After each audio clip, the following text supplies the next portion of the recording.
I'm Malitta Seamon, and I am a lot of things, but mostly I am a wife, a mother, an entrepreneur, a former CEO. I have a lot of titles that come behind that. Mostly what I'm doing today is leading Inbound Leadership, which is an organization to inspire individuals to live more authentically, but mostly lead authentically. I also just recently wrote a book, Mindset Freedom, with my husband, and it's being released on May 17th. We're very excited about that. But Mindset Freedom tells about our journey of having to go inside to live better. The business we were in, something neither of us studied for, knew anything about, but it was a pathway for us to create a lifestyle that we wanted. And so I would say we pretended to love it, but what we really loved was the money that it generated, the fact that it gave us security. But in terms of any other fulfillment, it just wasn't there. So after Brad left the business, I continued the business for about 3 or so years without him. And I'm kind of foreshadowing the book, but he eventually returned to the business, and together we decided to abandon it. It was not what we wanted. And that was a very difficult decision because our life, our home, everything was built around it for over 2 decades. What we were able to do after that was to pivot more into what was more authentic for us, what felt right for us. I came up and I was raised in a very traditional family. We were all expected to, go through school, graduate from college, get a good job, get on our feet. And that's all I thought about. Get married, have children, And so I went through the motions without ever asking myself, is this really what I want? Am I happy? Do I feel comfortable with what I'm doing? And I continued that right through my marriage with Brad, right through building the business until our crises hit. And what I realized looking back was all of those micro contortions were developing, they were creating unhappiness and resentments within me. But I couldn't put my finger on it. And I watched so many people talk about, I want to be happy. And I was one that would always say, life just isn't happy. Life just isn't designed to be happy, when in fact, we betray ourselves so many times and even coming close to being able to achieve it because we're so busy marching down the path that we think we're supposed to go down. And really, when Brad left the business, there was a point when I said, why am I doing this? Why on earth am I continuing this business when I'm unhappy? It's creating havoc in my life. And, then the box was, well, how do I get out of it? I've created this reputation. I have this title. I have expectations. How do I just turn around and walk away? Our business model does not work unless individuals have really made the decision and the commitment that they want to make a shift, because it's not the easiest thing to do. Once we start to come up from the iceberg sort of existence where we let the world see 10% of who we really are and submerge the rest because it doesn't fit or we're afraid, or, once we make that commitment to say, okay, I'm okay with opening the kimono, I'm okay with coming out of the water, we're vulnerable. There are a lot of things about ourselves that we keep to ourselves or only to the people who are very close to us that we're not willing to let the rest of the world see. But I tell you that you can't really live until you're willing to allow that to happen. I was at the height of pity and very low and alone. And I was angry and I was, crying out to God, the universe, trying to make sense of everything that had happened to me or was happening to me. And I remember saying, I really just want to be happy. I don't need a complicated life.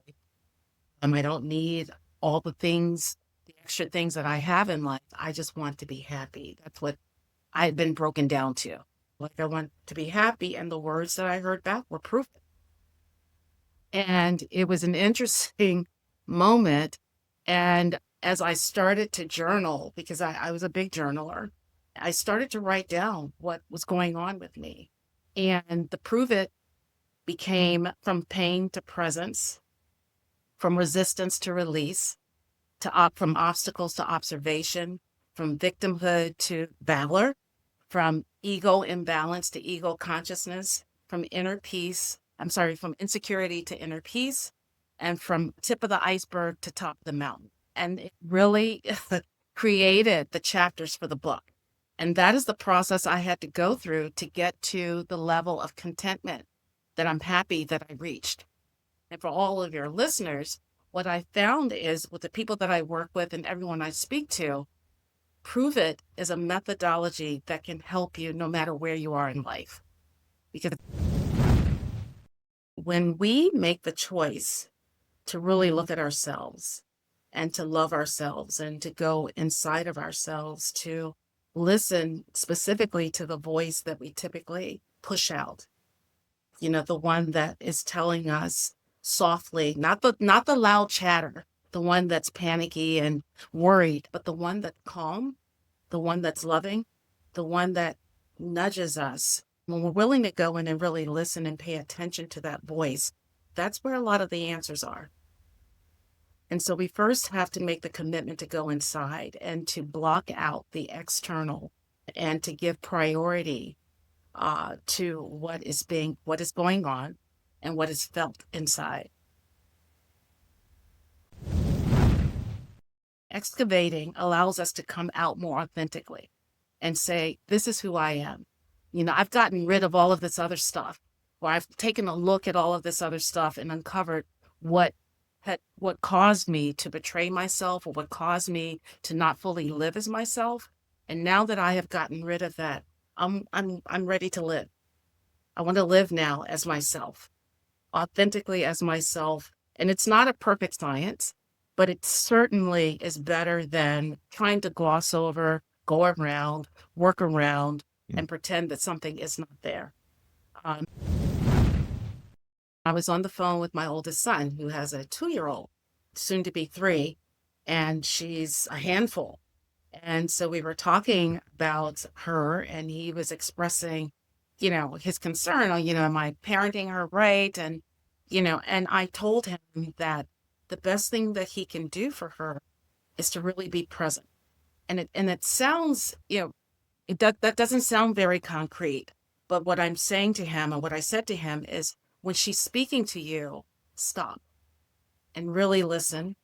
And today it's really hard. We have our phones in our hands, and they're just little ones. They don't understand. But when you stop and you look into their eyes and you really listen and you connect, and it can take just 30 seconds, 60 seconds, but it means the world to them, And so I would encourage everyone, even for us as adults, adult to adults, partner to partner, if we can just stop and really listen and be present, and just let the other person know, you matter to me. I hear you. I see you. I understand. Okay, you really want this doll right now. Let me stop and understand why. You want me to play pretend right now. Let me pause for it. And, it's making the decision that I am going to try and be as present as I can, as often as I can. It's not a perfect science, again, but trying as much as we can to be present in this fast-paced, crazy world we're here in right now that's grabbing our attention every minute it can get, when the priority really is with the people that we share our most intimate moments with. I convinced myself that the discomfort I was living in was not only something that I needed to do, but I had to do long after I did not have to do it. And unfortunately for me, I stayed there until my situation became a crisis. And I would encourage everyone listening to begin to make changes, small changes, as you're listening to the inner voice, as you're listening to your intuition, gut, about things that feel right and the things that don't, until the things that don't feel right create a problem. Because eventually, you run into a collision. There's the collision of what's inside and the collision of what's happening outside. And if it's no more than being angry with your partner or being angry with your boss, discontent in your job, it just continues to grow. And so what, I encourage individuals to do is not to ignore it. You don't have to make a change Mhm. overnight. But ignoring it can create a crisis that can create pain, that can create suffering. And what you want to do is to avoid the suffering or avoid the turbulence or avoid the tsunami that can come because you did not follow what was really inside. The thing that maybe even sometimes it's saying something that you're uncomfortable saying. Everyone has a way of doing dishes, right? We have our own system or whatever. So my husband will stack dishes up and he likes to do them in the morning. I'm a person, I like dishes done right away, but even if they're not done, I like to soak them because I want to make sure there's nothing that's going to stick to the dishes that maybe won't come off in the dishwasher. So we had this discussion yesterday because he continues to stack the dishes up and I just couldn't take it anymore. I'm like, you, why do you continue to do this? Can you just at least soak the dishes and then get to them in the morning? But once upon a time, and that's a small example, once upon a time, I think I would not have said anything and it would just have continued to annoy me. And so not only would the dishes annoy me, but the other little thing that he does would annoy me on top of the dishes, which would annoy on top of the other thing. And guess what would happen? We'd have an unnecessary argument about something that was not even important.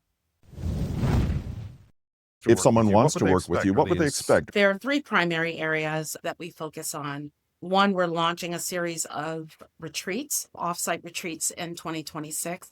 Those will be announced, but we're taking a handful of CEOs in an immersive kind of environment and taking them through some experiences that we are hoping will impact their ability to be more vulnerable, more authentic, and more self-aware, because that's what's critical. So that's one area. The other is that we do offer workshops for teams. So we go into organizations and we help teams learn how to communicate and be more authentic and collaborative and self-aware.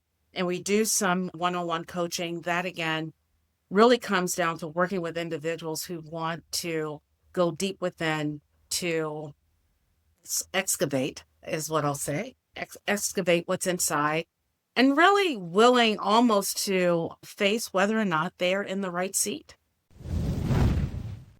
Brad and I laugh about this because we call it the school of life. We, we literally, sure, I've taken, Harvard executive courses, I've done all of that, and, but nothing compares to living through it. And Brad and I have dedicated the last 7 years of our lives to really honing in on what has been really important. What are the lessons we've really learned? And what we have to offer the world is to open ourselves up and to be very transparent. A practice that I don't compromise on is every morning when I get up, I created a quiet room for myself. It's a room that used to be full of junk that I cleared, and it's my space to start my day because I have to center myself through meditation and calm to remind myself who I am, who I choose to be, what I choose to achieve in that one day. I can't think about the next 10 days. I can't think about too much yesterday, but I can center myself for the present day because I know once I leave my quiet room, the world is waiting for me. And I have to be rooted in myself and committed to myself and journal with myself about what that day means to me because every day is precious. I start counting my summers and it's like, you know what? I have a limited number of summers left. So every day matters to me, and so I want to spend every day wisely. And I just encourage every listener to do the same.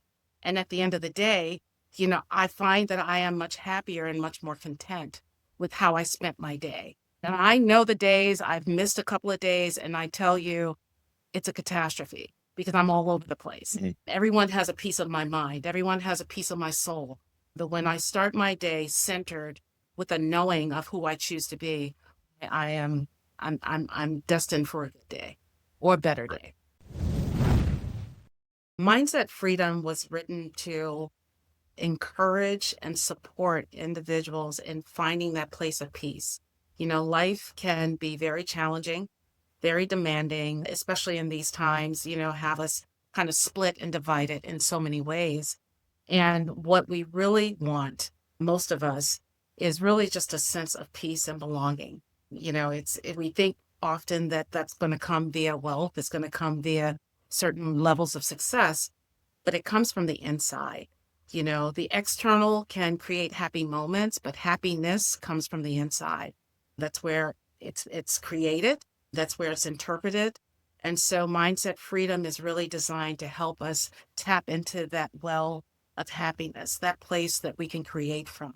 And that's why it's called mindset freedom. When we release ourselves from these imaginary jails, imaginary mind jails that we put ourselves in, that create boxes that have us living lives that we're not necessarily happy with.